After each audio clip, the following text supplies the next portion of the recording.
That is the phrase we use. It is hard to do that. You want your twists to happen. You guys can come and have seats. It's okay. I won't make fun of you too much. I think there are a bunch right here. There's some over here.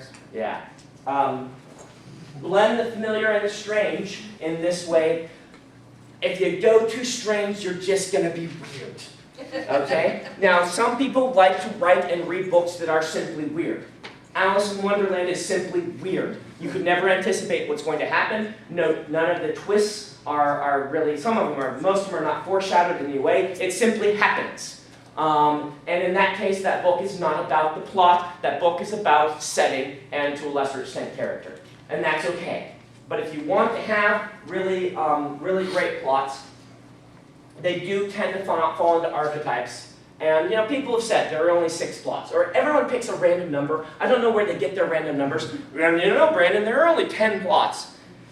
Oh, where did you come up with that? But, you know, their plots do tend to be more expected. And that is generally okay. All right?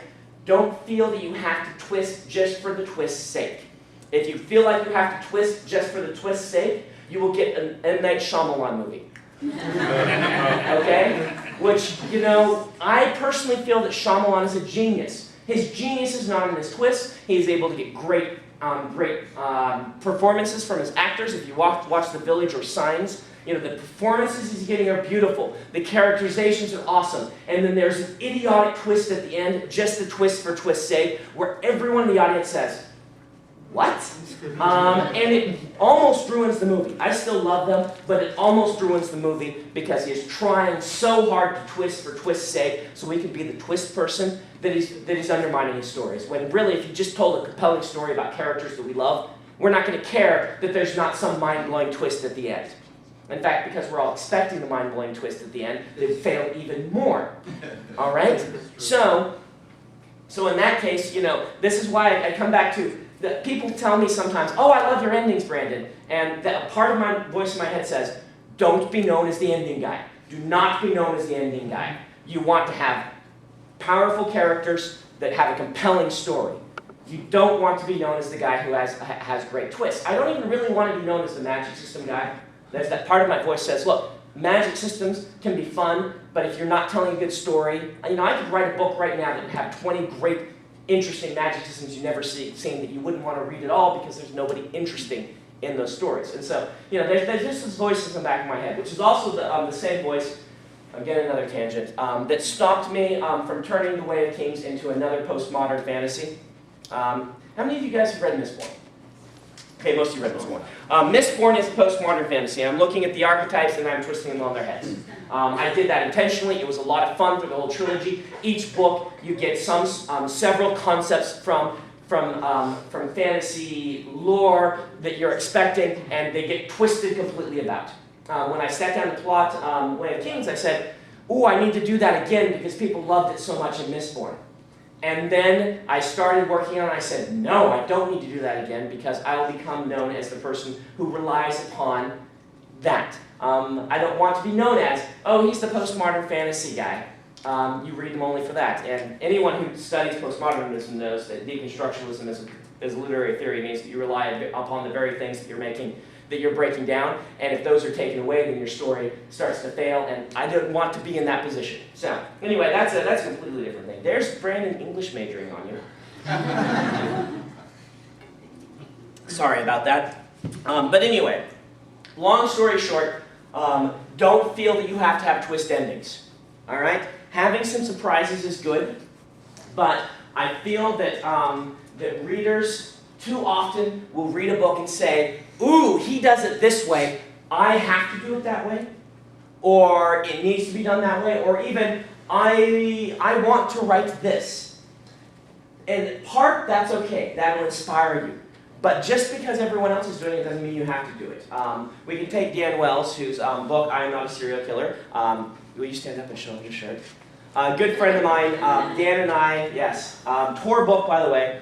Dan and I took that same writing class together at BYU in 2000 that was taught by an actual professional writer. And Dan and I started a writing group together, and we both have been off and on in the same writing group for the past 10 years now.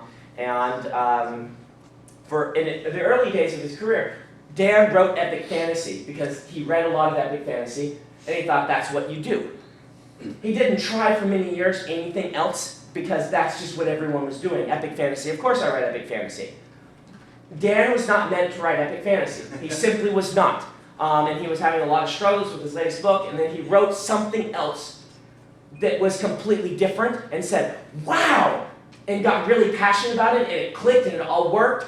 And suddenly he wrote this story about a teenage serial killer fighting demons. And it was this beautiful book, and Dan had been struggling too long to be something that it wasn't working for him. It's okay to get inspired by something or to read something and say, oh, I want to do that.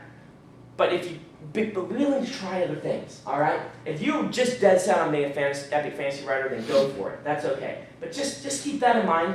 You don't have to do it just because I do it. People who like my books, readers who like my books, will come to me and say, I want to write books that have cool magic systems and great twist endings.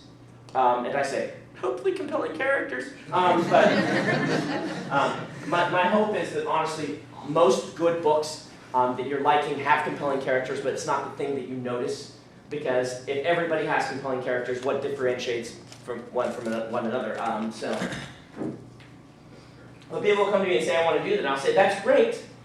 But then I'll notice, like, for instance, I've had writers come and, if you're a discovery writer, how about, I'm going to go a different tack on this. If you're a discovery writer, do you remember when I talked about this yesterday? How many worked here when I talked about discovery writing? Okay, a few of you were. A discovery writer is somebody who writes better if they don't know where they're going first. If they just have interesting characters and just let them go, right? As opposed to an outliner which likes to plot everything out ahead of time. Discovery writers tend to not have really explosive twist endings. It should make sense to you because the way that they're building their story, they don't know what their ending is going to be until they get there. And they will grow their story until the point where they have their ending. Outliners tend to have lots of twists and things like that because you can build them in and foreshadow them. There are advantages to each type and each style, but if endings aren't naturally your thing, you don't need to feel that you have to have this explosive twist ending just to have a twist ending. What we're looking for, and this is the first thing I'm going to write up here, is you want to make promises and then fulfill them.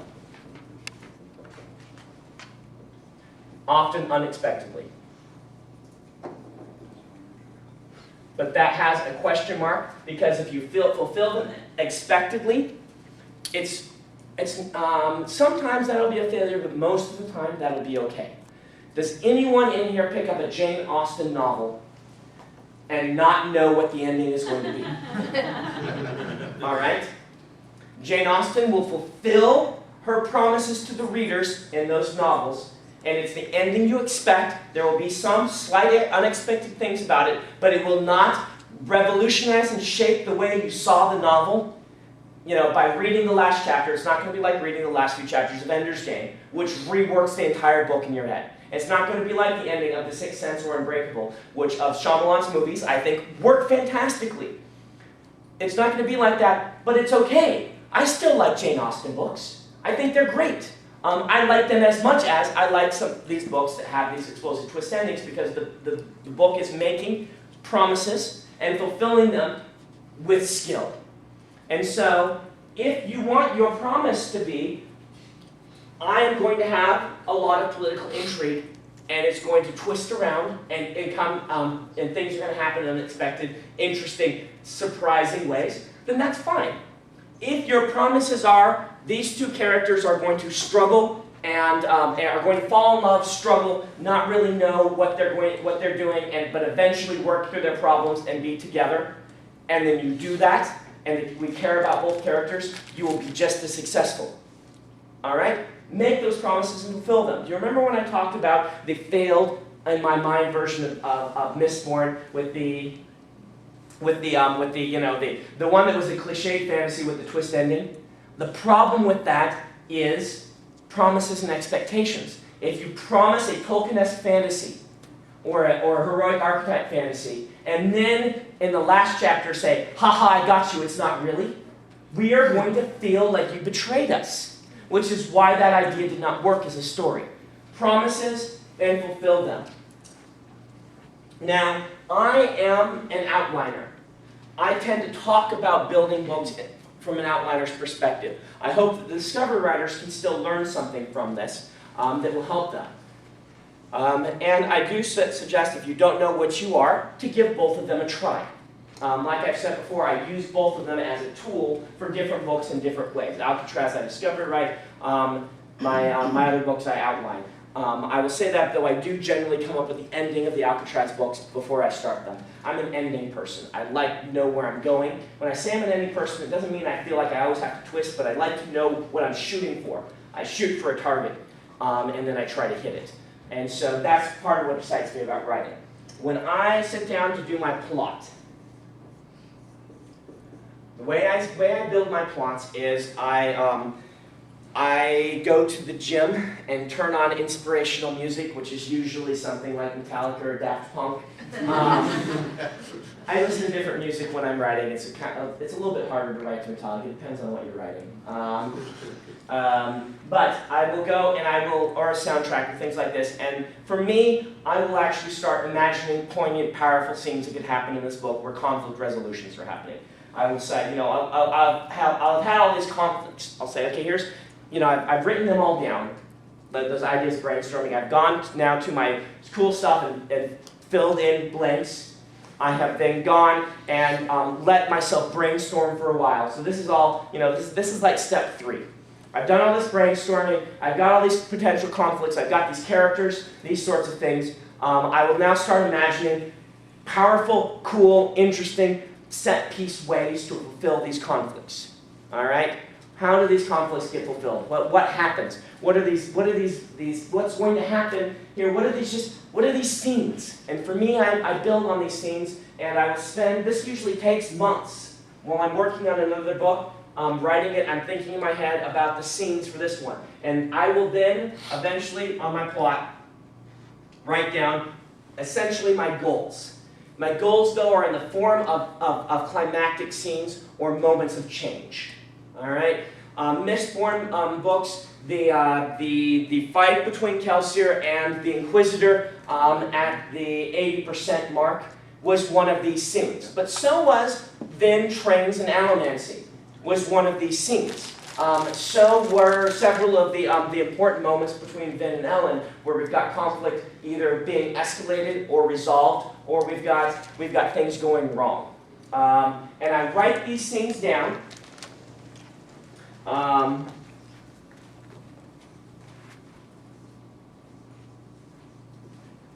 However many I have, I write them down and I put them in order. And then I start building underneath them with bullet points things that need to occur so that this scene can happen. This is an outline to me, is bullet points. There are really very few numbers. In fact, it doesn't even say scene 1, it says this thing. Vin trains in Allomancy with Kelsier. What needs to happen before that can occur? All right? Vin and Ellen's falling out. What can happen for that to occur? Kelsier fights the Inquisitor. What can happen for that to occur? And I will then start filling in other things that aren't necessarily the powerful scenes, but are goal-based goals that I want to have happen. So we've also got goal 1. And, goal and goal and goal. One of these might be, all right, the team of thieves is going to try and rob the Lord Ruler. What scenes need to happen? What things need to happen before they can achieve this? And I will write those down, and sometimes I'll have subheading 3. In order to get to that step, how do you do it? What I'm doing here is I'm breaking the novel down into its pieces. How do you write a 300,000-word fantasy epic? You do it one step at a time, one page at a time, one line at a time. And I do it like this, breaking it into its smaller parts. I will generally then kind of arrange things into sections that each have their own little mini arc.